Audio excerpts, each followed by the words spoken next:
গল্পতরু চ্যানেলে আপনাদের সাথে আছে আমি রাজ। পড়ছি সুনীল গঙ্গোপাধ্যায়ের একটি গল্প, ডাকাতের পাল্লায়। ভুটানে বেড়াতে গিয়ে একদিনও খবরের কাগজ পড়িনি। পাহাড়, নদী আর আকাশ দেখেই চোখ ভরে থাকত। ছাপা অক্ষর পড়ার কাছ থেকে চোখ দুটোকে ছুটি দিয়েছিলাম। তারপর একদিন ভুটান থেকে আমরা নেমে এলাম সমতলে। উঠলাম গিয়ে বড় ভারবী বাংলোয়। সেখানে আরো দুদিন কাটিয়ে তারপর কলকাতায় ফেরা। সেই বাংলোয় বসবার ঘরে দেখলাম একটা খবরের কাগজ পড়ে আছে। অমনি পুরনো অভ্যাসটা মাথা চাড়া দিয়ে উঠল। টেনে নিলাম কাগজটা। তাতে একটা খবর দেখে চমকে উঠলাম। সেবক রোডে গত এক সপ্তাহের মধ্যে ৩ বার ডাকাতি হয়ে গেছে। বাংলোর চৌকিদার কাছেই ছিল। কাছে ডেকে জিজ্ঞেস করলাম, তুমি শুনেছ ডাকাতির কথা? সে চোখ বড় বড় করে বলল, ওরে বাবা, সে কথা আর বলবেন না সাহেব। সন্ধ্যের পর আজকাল আর কেউ রাস্তায় বেরোতেই চায় না। একে এদিকে রয়েছে পাগলা হাতির উপদ্রব, তার উপর শুরু হয়েছে ডাকাতদের হামলা। আমি জিজ্ঞেস করলাম, কি করে এই ডাকাতরা? চৌকিদার বলল, এরা কোথা দিয়ে যে কখন আসবে তা বোঝার উপায় নেই। এরা লুকিয়ে থাকে জঙ্গলের মধ্যে। রাত্রির বেলা হঠাৎ বড় রাস্তার উপর একটা মোটা গাছের গুঁড়ি ফেলে গাড়ি আটকে দেয়। তারপর ৩-৪ জন বন্দুক হাতে নিয়ে গাড়িটাকে ঘিরে ফেলে। তারপর সব লুটপাট করে নিয়ে চলে যায়। কেউ বাধা দিতে এলে গুলি করে মেরে ফেলে। এ পর্যন্ত ২টি গাড়ির ড্রাইভারকে মেরেছে। পুলিশ এদের কিছুতেই ধরতে পারছে না। খবরের কাগজেও দেখলাম প্রায় ওই একই কথাই লিখেছে। তবে ২টো গাড়ির ড্রাইভারকে মেরে ফেলার কথাটা সঠিক নয়। তারা আহত হয়ে হাসপাতালে আছে। আর একটা গাড়িতে তারা আগুন লাগিয়ে দিয়েছিল। ডাকাতরা সংখ্যায় মাত্র ৩-৪ জন। ছোট ছেলেদের যেমন খেলবার মুখোশ পাওয়া যায়, তারা সেই রকম মুখোশ পরে থাকে। পুলিশ এখনো কোনো খোঁজ পায়নি। আমি খবরের কাগজটা টেবিলের তলায় লুকিয়ে ফেললাম। ঝর্ণা মাসি দেখে ফেললে আবার মুশকিল হবে, কারণ আমাদের ফিরতে হবে ওই সেবক রোড ধরেই। কিন্তু ঝর্ণা মাসির ছেলে বুবন শুনে ফেলেছিল আমার আর চৌকিদারের কথাবার্তা। সে খাবারের টেবিলে বসে হঠাৎ বলে ফেলল, মা, আজ সন্ধেবেলা ডাকাত দেখতে যাবে? এখানে রোজ মুখোশ পরা ডাকাত বেরোয়। আর চেপে রাখা গেল না। ডাকাতদের কথা এসে পড়লই। মেসোমশাই বললেন, আমিও শুনেছি, খুব ডাকাতি হচ্ছে এদিকে। গেটের সামনে কয়েকজন লোক বলাবলি করছিল। পরশুদিন নাকি তিস্তা ব্রিজ পেরিয়ে মাইলখানেক দূরে সেবক রোডের ওপর একটা ডাকাতি হয়েছে। ঝর্ণা মাসি বললেন, তাহলে আমরা কুচবিহার দিয়ে যাব। মেসোমশাই বললেন, কেন? ঝর্ণা মাসি বললেন, নিউ জলপাইগুড়ি স্টেশনে যেতে হলে সন্ধ্যের পর ওই সেবক রোড দিয়ে যেতে হবে। তোমাদের কি মাথা খারাপ হয়েছে, সঙ্গে এত জিনিসপত্তর? এই রে! ঝর্ণা মাসি একবার গোদ ধরলেই মুশকিল। কুচবিহার দিয়ে যাওয়া মানে এক ঝামেলা। অনেক সময় লেগে যাবে। আর এদিক দিয়ে নিউ জলপাইগুড়ি দিয়ে দার্জিলিং মেল ধরলে আমরা পরদিন ভোরেই কলকাতায় পৌঁছে যাব। বুনুন বলল, না মা, আমরা ওই ডাকাতদের রাস্তা দিয়ে যাব। আমরা ডাকাত দেখব। ঝর্ণা মাসি এক ধমক দিয়ে বললেন, চুপ কর তো, বড় দুষ্ট হচ্ছিস দিন দিন। কাছাকাছি একটা চা বাগানের ম্যানেজার মেসোমশায়ের বন্ধু।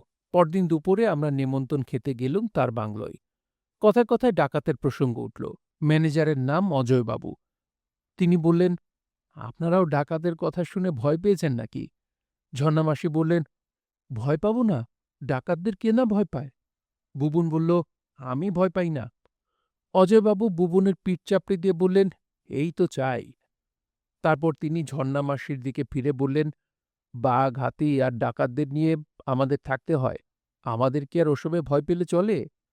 মেসোমশায় জিজ্ঞেস করলেন, আমরা আজ ওই রাস্তা দিয়ে গিয়ে দার্জিলিং মেল ধরব ভেবেছিলাম, কিন্তু চিন্তা হচ্ছে।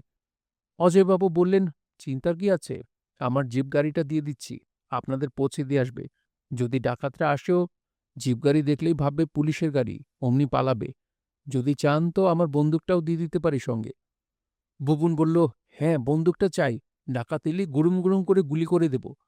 ঝর্ণামাসি বললেন, বন্দুক তো দেবেন, কিন্তু সেটা চালাবে কে? অজয়বাবু আমাদের দিকে তাকিয়ে বললেন, কেন, আপনারা কেউ জানেন না? আমি লজ্জা পেয়ে মাথা নাড়লাম। কোনোদিন আমি একটা সত্যিকারের বন্দুক হাতে নিয়ে দেখিনি। মেসোমশাই নাকি এককালে স্বীকার করতেন, কিন্তু ঝর্ণা মাসি সে কথা বিশ্বাস করেন না। সুতরাং মেসোমশাইও চুপ করে রইলেন। অজয়বাবু বললেন, সে দরকার পড়লে আমার ড্রাইভার বন্দুক চালাতে পারবে। দরকার হবে না অবশ্য, আমি নিজেই আপনাদের পৌঁছে দিতাম। কিন্তু আমার আবার একটা বিশেষ কাজ আছে। বিকেল থাকতে থাকতেই আমরা জিপ গাড়িতে মালপত্র চাপিয়ে বেরিয়ে পড়লাম। ঝর্ণামাসি বললেন, না হয় বেশিক্ষণ স্টেশনে বসে থাকব, কিন্তু সন্ধ্যের পর ওই রাস্তা দিয়ে যাবার দরকার নেই। রাস্তাটা কিন্তু চমৎকার। দুপাশে চা বাগান, মাঝখান দিয়ে রাস্তাটা গেছে এঁকে বেঁকে। সমতল ভূমি ছাড়িয়ে একসময় পাহাড়ের গা দিয়ে যেতে হয়। তারপর তিস্তা নদীর ওপর করোনেশন ব্রিজ। এমন সুন্দর জায়গা খুব কমই আছে। বিরাট চওড়া এখানে তিস্তা নদী, ঠিক যেন রূপগলা জল। ব্রিজ পেরিয়ে ডান দিকে গেলে কালিম্পংয়ের রাস্তা। আমরা যাব ডান দিকে। বিকেল শেষ হয়েছে। হঠাৎ ঝুপ করে অন্ধকার নেমে এলো। এসব পাহাড়ি জায়গা আস্তে আস্তে সন্ধে নামে না। যাই হোক, আর ঘণ্টাখানেকের মধ্যেই আমরা পৌঁছে যাব। সারাটা রাস্তা বুনন ব্যাকুলভাবে জানালা দিয়ে বাইরে তাকিয়ে থেকেছে। তার খুব আশা ছিল যে কোনো মুহূর্তে পাশের জঙ্গল থেকে একপাল হাতি কিংবা একদল ডাকাত বেরিয়ে আসবে। কিন্তু সেরকম রোমাঞ্চকর কিছুই ঘটল না। আমাকে সে বারবার জিজ্ঞেস করেছিল, ও নীলুদা, বলো না, ডাকাতদের কিরকম দেখতে হয়? ওর ধারণা ডাকাত বুঝি ভূত বা দৈত্যের মতন আলাদা ধরনের কিছু। আমি উত্তর দিয়েছিলাম, বড় বড় কান, চোখ দুটো দিয়ে আগুন জ্বলে, ডাকাতদের হাতে নৌকো থাকে খুব বড় বড়। পাহাড়টা সবে পার হয়ে আমরা সমতল রাস্তায় এসেছি। এমন সময় ঘ্যাস ঘ্যাস আওয়াজ করে আমাদের জিপ গাড়িটা থেমে গেল। ঝর্ণামাসি আঁতকে উঠে বললেন, কি হলো, কি হলো? ড্রাইভারটি নেপালি এবং খুব গম্ভীর। সে কোনো কথা না বলে রেগে গিয়ে গাড়ির বনেট খুলল। তারপর খুটখাট করতে লাগলো অনেকক্ষণ ধরে। ঝর্ণামাসি বললেন, কি হলো? এই নীলু, নেমে দেখ না। বাইরের শীতের ফিনফিনে হাওয়া, তাই নামতে ইচ্ছে করছিল না। কিন্তু আর না নেমে উপায় নেই। ড্রাইভারটির পাশে গিয়ে জিজ্ঞেস করলাম, ক্যা হুয়া, কতক্ষণ বাদ চলেগা? ড্রাইভার খুব সংক্ষেপে উত্তর দিল, নেই চালেগা। হ্যাঁ? ততক্ষণে মেসোমশায়ও নেমে এসেছেন। আমার চেয়ে গাড়ির যন্ত্রপাতির ব্যাপারে তিনি ভালো বোঝেন। তিনি ভালো করে দেখে বললেন, কি সাংঘাতিক ব্যাপার! গাড়ির রেডিয়েটর ফুটো হয়ে সব জল পড়ে গেছে রাস্তায়, আর ফ্যান বেল্টও ছিঁড়ে গেছে। এখন এই গাড়ি চালাবার আর কোনো উপায়ই নেই। ছোট মাসি সে খবর শুনে দারুণ রেগে গিয়ে বললেন, তোমার ওই অজয়বাবুটার কি আক্কেল? এরকম একটা পচা গাড়ি দিয়ে আমাদের পাঠিয়েছে। মেসোমশায় বন্ধুর সমর্থনে দুর্বলভাবে বললেন, আহা, যন্ত্রপাতির কথা কি বলা যায়, কখন কোনটা খারাপ হয়? এখন কি উপায়? মেসোমশাই ছোট মাসিকে সান্ত্বনা দিয়ে বললেন, এই দিক থেকে আরো গাড়ি যাবে তো, তাদের কাউকে বললে আমাদের নিয়ে যাবে নিশ্চয়ই। ঝর্ণামাসি জিজ্ঞেস করলেন, এখানে ট্যাক্সি পাওয়া যায় না? আমি হাসতে হাসতে বললাম, এখানে জঙ্গলের মধ্যে কে তোমার জন্য ট্যাক্সি নিয়ে বসে থাকবে? ঝর্ণামাসি আমাকে ধমক দিয়ে বললেন, তুই আবার হাসছিস কেন? তোর লজ্জা করছে না? তখনই আমি বলেছিলাম কুচবিহার দিয়ে যেতে। এ রাস্তায় গাড়ি চলাচল সত্যি খুব কমে গেছে। অন্য সময় লরি আর প্রাইভেট গাড়ি যায়, কিন্তু ১০-১৫ মিনিটের মধ্যে একটাও গাড়ি এলো না। সবাই কি ডাকাতের ভয় পেয়েছে? লরি তো কখনো বন্ধ হয় না। অন্তত একটা পুলিশের গাড়ি এলেও তো পারত। প্রায় ১৫ মিনিট বাদে দূরে একটা গাড়ির হেডলাইট দেখা গেল। একটু কাছে আসতে দেখা গেল ট্রাক। একটা নয়, পরপর ৩টে। আমরা হল্লা করতে লাগলাম, এই থামো, থামো, আমাদের গাড়ি খারাপ হয়ে গেছে, থামো। তারা তো থামলই না, বরং যেন আরও স্পিড বাড়িয়ে হুশ করে বেরিয়ে গেল। কিছুক্ষণ পরে আবার ২টো ট্রাক এলো পরপর। এবার আমরা আরও জোরে চেঁচালাম। এবারও তারা থামল না, চলে গেল একইভাবে। আবার অনেকক্ষণ বাদে একটা গাড়ির আলো যেই দেখলাম, অমনি আমরা রাস্তার মাঝখানে দাঁড়িয়ে গেলাম ৩ জন। ৬ হাত তুলে চেঁচাতে লাগলাম, আর যাই হোক, আমাদের তো চাপা দিতে পারবে না। প্রায় চাপাই দিচ্ছিল আরেকটু হলে। শেষ মুহূর্তে আমরা লাফিয়ে পড়লাম রাস্তার পাশে। ট্রাকটাও ব্রেক কষল। আমি দৌড়ে ড্রাইভারের জানলার কাছে গিয়ে বললাম, বহুত বিপদে পড়া হ্যায়, হাম লোগ কো ট্রেন পাকড়ানে হোগা, গাড়ি খারাপ হুয়া। আমি কথা শেষ করতে পারলাম না। গাড়ির ভেতর থেকে একটা হাত বেরিয়ে এসে আমার মুখে একটা ধাক্কা দিল খুব জোরে। আমি ছিটকে পড়লাম রাস্তার মাঝখানে। গাড়িটাও এর মধ্যে স্টার্ট নিয়ে জোরে বেরিয়ে গেল। ঝর্ণামাসি বললেন, কি পাজি, কি শয়তান ওরা! নীলু, তোর বেশি লাগেনি তো? ধুলো ঝেড়ে উঠে এসে আমি বললাম, একটা জিনিস বোঝা গেল, কোনো গাড়ি আমাদের নিয়ে যাবে না। দিনকাল খারাপ বলে অচেনা লোককে কেউ তুলতে চাইছে না। এবার মেসোমশাইয়ের মুখটা কালো হয়ে গেল। কোনো গাড়ি যদি আমাদের না নিয়ে যায়, তাহলে কি উপায় হবে? জিপটাকে আজ রাত্তিরের মধ্যে চালাবার কোনো উপায়ও নেই। সারা রাত কি তাহলে এখানে পথের পাশে বসে থাকব? দুপাশে ঘন জঙ্গল। রাত্রিবেলা অন্ধকার জঙ্গলে গা ছমছম করে। এদিকে বাঘের উপদ্রব বিশেষ নেই। অবশ্য দু একটা বাঘ ছিটকে চলেও আসতে পারে। আর আসতে পারে হাতি। অনেক সময় এইসব জঙ্গল থেকে হাতি বেরিয়ে এসে রাস্তা পার হয়। কিছুদিন আগেই আমরা জয়জয়ন্তিয়ার কাছে দেখেছি যে হাতির দঙ্গল এলেই সেখানে একটা আধটা বন্দুক থেকেও বিশেষ লাভ নেই। তাদের খেয়াল হলে তারা আমাদের সবাইকে পায়ের তলায় পিষে চ্যাপ্টা করে দিয়ে যেতে পারে। এছাড়া ডাকাতের ভয় তো আছেই। সারা রাত আমাদের এখানে ডাকাতের ভয় নিয়ে বসে থাকতে হবে। তার চেয়েও বড় ভয় শীত। সারা রাত যদি জিপের মধ্যে বসে থাকতে হয়, তাহলে আমরা ঠান্ডায় জমে যাব একেবারে। বাঘ, হাতি আর ডাকাতের ভয় নিয়ে এই দারুণ শীতের রাত কাটানো প্রায় এক অসম্ভব ব্যাপার। বিশেষত ঝর্ণা মাসি আর বুনুনকে নিয়েই চিন্তা। অথচ আর কী বা করার আছে? মেসোমশাই ঘড়ি দেখলেন। আর ঠিক ১ ঘণ্টা বাদে দার্জিলিং মেল ছেড়ে যাবে। অথচ সেখানে পৌঁছাবার কোনো উপায়ই নেই। হঠাৎ তিনি খুব রেগে গিয়ে নেপালি ড্রাইভারকে প্রচণ্ড ধমক দিয়ে বললেন, "कहाँ है ऐसा खराब गाड़ी लेके आया?" সে বলল, "হাম ক্যা করেগা সাব?" জঙ্গলে কিছু একটা আওয়াজ হলেও আমরা চমকে উঠছি। শুকনো পাতার খসখস শব্দ। কে যেন হেঁটে আসছে। একটু পরেই শব্দটা থেমে গেল। সেদিকে টর্চ ফেলেও আর কিছু দেখা গেল না। কেউ কি লুকিয়ে আমাদের লক্ষ্য করছে? ঝর্ণা মাসিও এখন আমাদের বকুনি দিতে ভুলে গেছেন।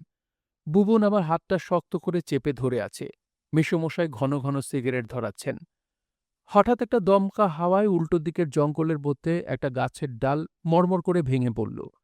আমরা চমকে লাফিয়ে উঠলাম প্রায়। আমি আর মেসোমশাই পরস্পরের মুখের দিকে চাইলাম। এরকম ভাবে কাটাতে হবে সারা রাত? এরকম চমকে চমকে? অথচ অন্য কি করা যায় ভেবেই পাচ্ছি না। এই সময় উল্টো দিকের রাস্তায় একটা হেডলাইটের আলো দেখা গেল। আমার বুকটা ধক করে উঠল। কিন্তু কোনো লাভ নেই। আমরা যেদিকে যাব গাড়িটা আসছে সেই দিক থেকেই। জোরালো আলো দেখেই বোঝা যায় ওটাও একটা ট্রাক। নেপালি ড্রাইভারটি হঠাৎ বলল, "সাব, ট্রাক রোকোগা?" মেসোমশাই বললেন, "ট্রাক থামাবে? কি করে?" সে সাদা দাঁতের ঝিলিক দিয়ে হাসল। তারপর দৌড়ে গিয়ে জিপ থেকে নিয়ে এলো বন্দুকটা। তারপর সে আর একটা কাজ করল। পকেট থেকে একটা সাদা রুমাল বার করে সেটা বেঁধে ফেলল মুখে। অমনি তার মুখখানা হয়ে গেল মুখোশের মতন। সে আমাদের বলল, "সাব, আপ ভি হামারা সাথ আইয়ে।" তার কোমরে একটা ভোজালি ছিল। সেটা খুলে সে আমার হাতে দিল। তারপর ইঙ্গিতে বোঝাল আমারও মুখে একটা রুমাল বেঁধে নিতে। মেসোমশাই উত্তেজিতভাবে আবার ঘড়ি দেখে বললেন, "দেখো, যদি ট্রাকটা থামাতে পারো, তাহলে এখনো দার্জিলিং মেল ধরা যেতে পারে।" আমি আর নেপালি ড্রাইভারটি গিয়ে দাঁড়ালাম রাস্তার মাঝখানে। মেসোমশাই তখন ঝর্ণা মাসি আর বুবনকে নিয়ে জিপের আড়ালে গিয়ে লুকোলেন। হেডলাইটের আলো ঠিক যখন আমাদের মুখে এসে পড়েছে, সেই সময় নেপালি ড্রাইভারটি বন্দুকের মুখ আকাশের দিকে তুলে গুড়ুম করে একটা গুলি চালাল। আমার বুক ডিপডিপ করছে। ট্রাকটা যদি না থেমে আমাদের চাপা দিতে আসে, তাহলে শেষ মুহূর্তে পাশের দিকে ঝাঁপিয়ে পড়বার জন্য আমি তৈরি হয়েছিলাম। কিন্তু ট্রাকটা থেমে গেল। নেপালি ড্রাইভারটির সঙ্গে সঙ্গে বন্দুক উঁচিয়ে ড্রাইভারের কাছে ছুটে গিয়ে বলল, "রুক যাও, নেই তো খতম কর দেগা।" আমি অন্য দিকের জানলায় লাফিয়ে উঠে ভোজালি দেখিয়ে বললাম, "খবরদার।" ট্রাকের ড্রাইভার ভয় পেয়ে বলল, "মারিমাত, মারিমাত।" আমি আবার নেমে পড়ে চলে গেলাম পেছন দিকে। সেখানে প্রচুর মালপত্র রইলেও খানিকটা জায়গা খালি আছে।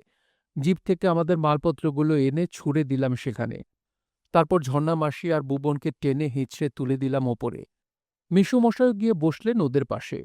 আমি আবার ড্রাইভারের জানলার পাশে লাফিয়ে উঠে বললাম, "গাড়ি ঘুমাও।" নেপালি ড্রাইভারটিও বন্দুকটা ড্রাইভারের কপালে ঠেকিয়ে বলল, "আভি গাড়ি ঘুমাও।" ড্রাইভারের পাশে একজন শুধু ক্লিনার বসেছিল। সে বেচারি একেবারে ভয়ে কুঁকড়ে গেছে। আমি তার গায়ে খোঁচা মেরে বললাম, "এই, হাটকে বইঠো না।" ড্রাইভার ট্রাকটা ঘোরালো খুব অনিচ্ছার সঙ্গে, কিন্তু তার আপত্তি করবার উপায় নেই, কারণ কানের পাশেই বন্দুকের নল। গাড়ি ঘোরাবার পর আমি বললাম, "জোরসে চালাও।" বাইরে বেশ কনকনে হাওয়া বলে আমি ভেতরে এসে বসলাম ভোজালি উঁচিয়ে। নেপালি ড্রাইভার বাইরেই রইল, নইলে বন্দুকটা তাক করা যাবে না। আমার খুব সিগারেট খেতে ইচ্ছে করছিল, কিন্তু উপায় নেই। তাহলে মুখ থেকে রুমালটা খুলতে হয়। এখনো জোরে গেলে ট্রেনটা ধরতে পারি। ৪০ মিনিট সময় আছে। আমি ভোজালিটা একবার ড্রাইভারের চোখের সামনে ঘুরিয়ে বললাম, "জোরসে চালাও, আর বহুত জোর।" নেপালি ড্রাইভারটিও বন্দুকের খোঁচা মেরে বলল, "বহুত জোরসে।" ট্রাক ড্রাইভার ভাবল আমরা বুঝি পুরো ট্রাকটাই লুট করতে চলেছি। দুর্দান্ত জোরে ছুটল। প্রায় আধ ঘন্টার মধ্যেই দূরে দেখা গেল শহরের আলো। সে এবার একটু একটু টেরিয়ে আমাদের দিকে তাকালো, যেন সে অবাক হয়ে ভাবছে শহরের মধ্যে দিয়ে আমরা যাব কি করে। সে হঠাৎ গাড়ি থামিয়ে চেঁচিয়ে উঠলেই তো আমরা ধরা পড়ে যাব। আমি আবার বললাম, নিউ জলপাইগুড়ি স্টেশন চলো, জোরসে, বহুত জোরসে। সে বলল, ক্যা, রেল স্টেশন? আমি এবার হো হো করে হেসে উঠলাম, মুখের রুমালটা খুলে ফেললাম। নেপালিটিও বন্দুক নামিয়ে বলল, স্টেশন আয়েগা। সেদিন ট্রাক ড্রাইভারটি ডাকাতের পাল্লায় পড়লেও শেষ পর্যন্ত মেসোমশাইয়ের কাছ থেকে ১০০ টাকা বকশিস পেয়েছিল অবশ্য। শুনছিলেন সুনীল গঙ্গোপাধ্যায়ের একটি ইন্টারেস্টিং গল্প, ডাকাতের পাল্লায়। গল্পটি আপনাদের কাছে কেমন লাগলো অবশ্যই কমেন্ট করে জানাবেন। ভালো লাগলে একটি লাইক করবেন, চাইলে শেয়ার করতে পারেন। সবাই ভালো থাকবেন, সুস্থ থাকবেন এবং গল্পগুলোর সঙ্গেই থাকবেন। ধন্যবাদ।